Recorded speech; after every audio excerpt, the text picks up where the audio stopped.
মমতার প্রশাসনের বিরুদ্ধে আমরা হাইকোর্ট পর্যন্ত যেতে রাজি আছি, তবুও মিম পার্টি থাকবে।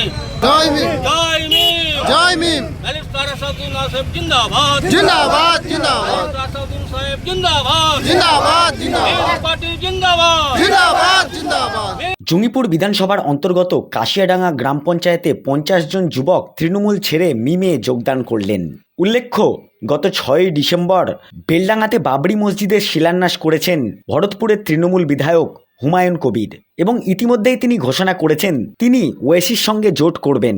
এরপরেই জঙ্গিপুরে তৃণমূল ছেড়ে মিমে যোগদানের হিড়িক। যোগদানকারীদের কথায় যুব সমাজ এখন পরিবর্তন চাই, ন্যায় চাই, নিজের কণ্ঠস্বরকে শক্তিশালী করতে চাই, আর সেই পথ মিমি দেখাচ্ছে। জঙ্গিপুর বিধানসভার অন্তর্গত কাশিয়াডাঙ্গা পঞ্চায়েতে আর 50 জন যুবক আমার ভাইরা টিএমসি ছেড়ে এমআইএম জয়েন করলো। আজ মুর্শিদাবাদের সংখ্যালঘু মানুষ, ভোটাররা তারা জেনে গেছে মমতা ব্যানার্জি সংখ্যালঘু এলাকায় ছলনা করে ভোট নিয়ে মমতা ব্যানার্জি সংখ্যালঘু মানুষকে ঠগিয়েছে।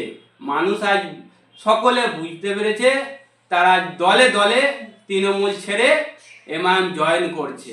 আর আগামী দিন রাজ্যে, খাস করে মুর্শিদাবাদে তৃণমূলের কোনো জায়গা থাকবে না, তৃণমূল জিরো হবে।